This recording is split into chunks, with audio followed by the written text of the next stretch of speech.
Welcome back to the Leadership Blueprint and Growth podcast. Today's guest is Barry Kuntz, an executive communication coach and the managing director of Black Isle. For over 15 years, Barry has helped senior leaders, executives, and high potential managers speak with clarity, confidence, and influence, especially when the stakes are high. His work focuses on sharpening executive presence, navigating complex conversations, and turning communication to a true leadership advantage. He's also the author of Pause, Stand Out Whenever You Speak. Barry, welcome to the show. Jordan, thank you very much for the invite. Really appreciate it. It's our pleasure, my friend.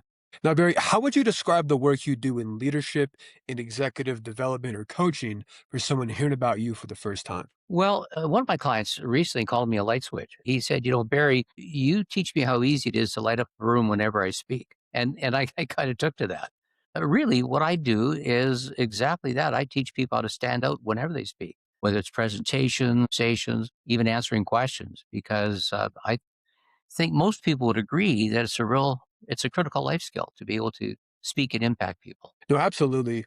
The Four Agreements, I believe, is the name of the book. And the author, Don Miguel Ruiz, gave this amazing example of how our words, communication, can really build up an entire country or an organization for the podcast, or really tear down an entire country or organization or even individual. So the power of our words or communication is vitally, vitally important. As someone who wants to get better, I'm really excited to have you on the show. Now, let's kind of take a step back here.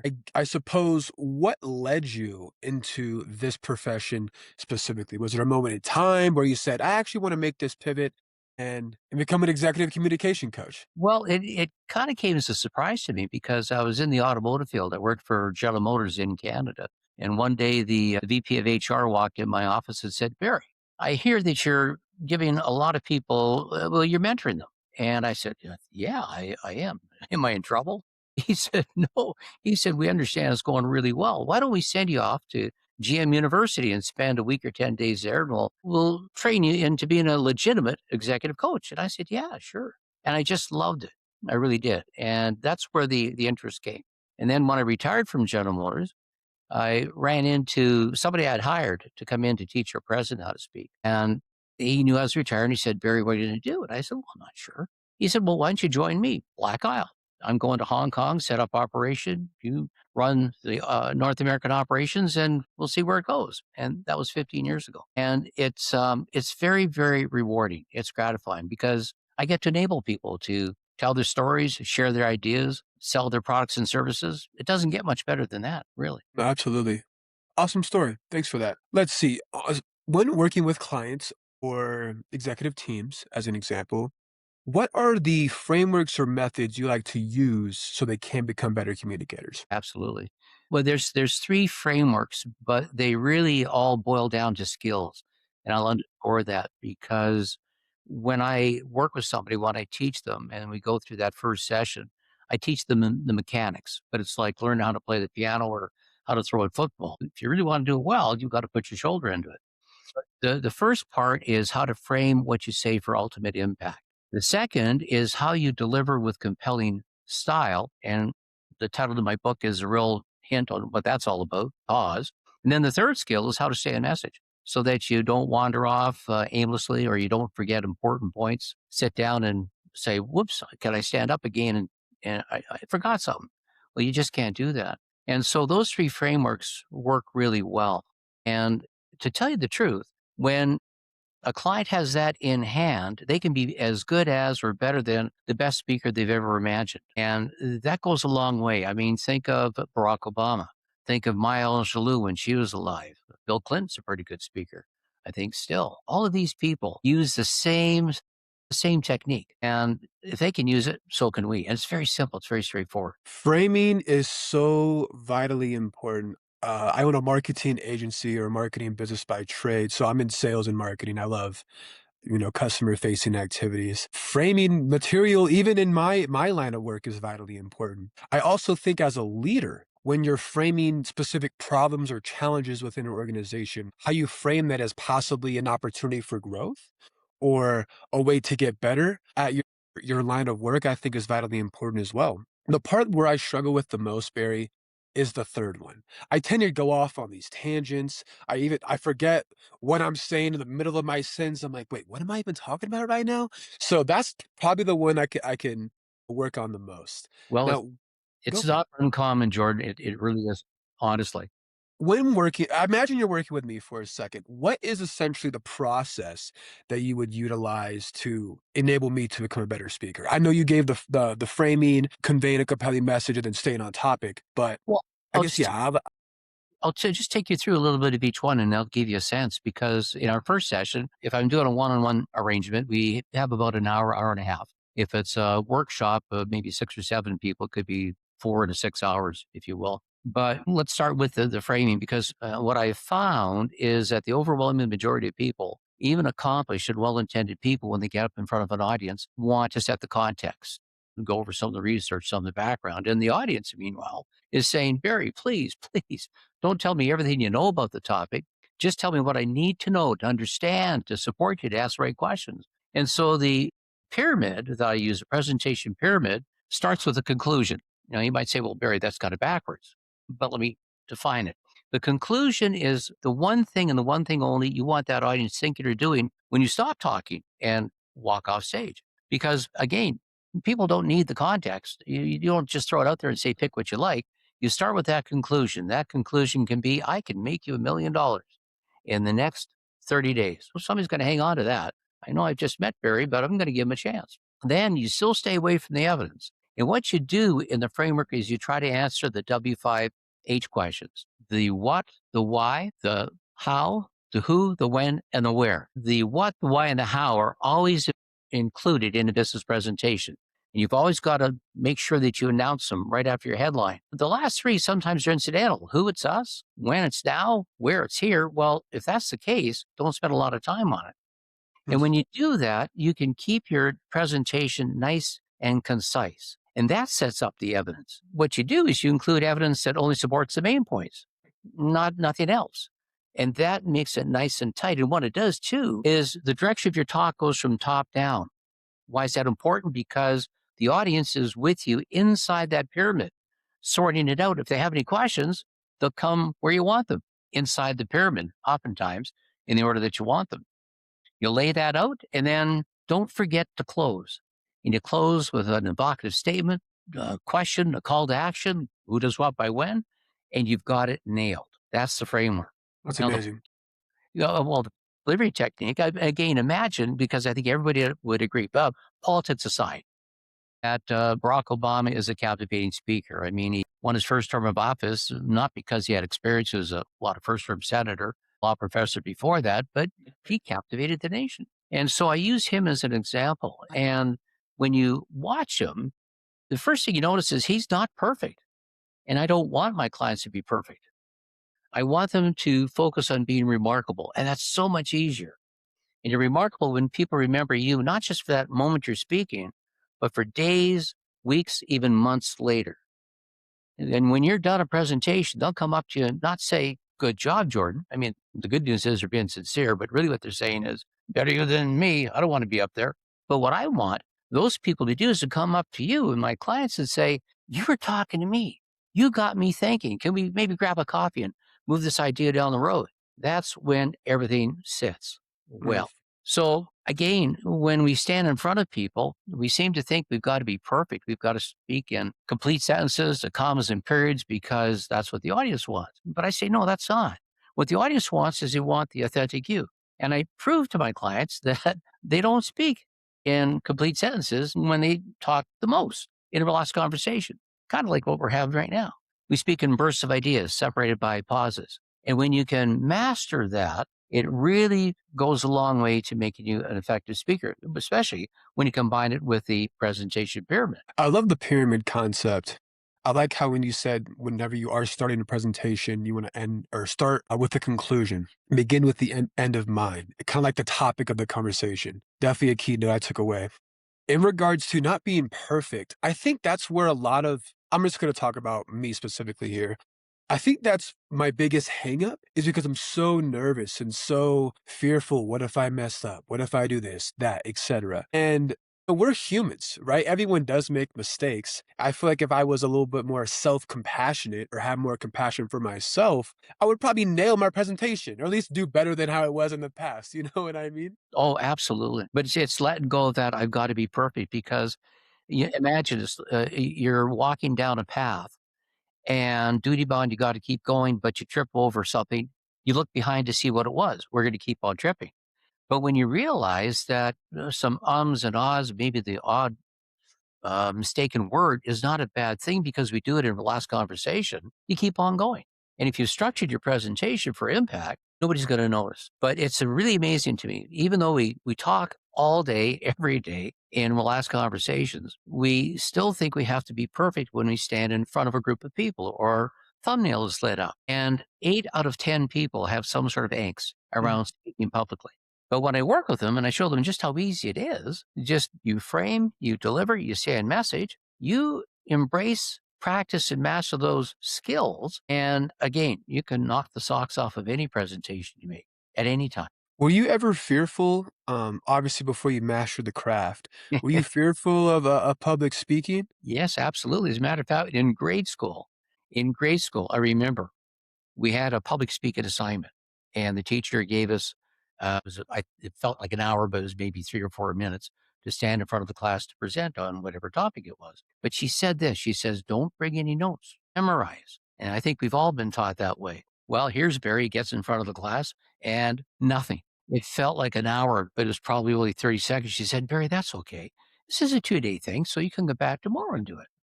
The next day comes, Barry, it's your turn. Same thing. Because I Memory and I don't get along very well together. And it's interesting you ask that because when I talk to people about that third skill, masterful notes, they go, well, I don't know if I should be holding notes in front of me. I've never had anybody in 15 years that came back to me after taking my class and said, very people in the audience pointed it out. They said, oh my gosh, you couldn't have known what you're talking about because you had notes in your hand.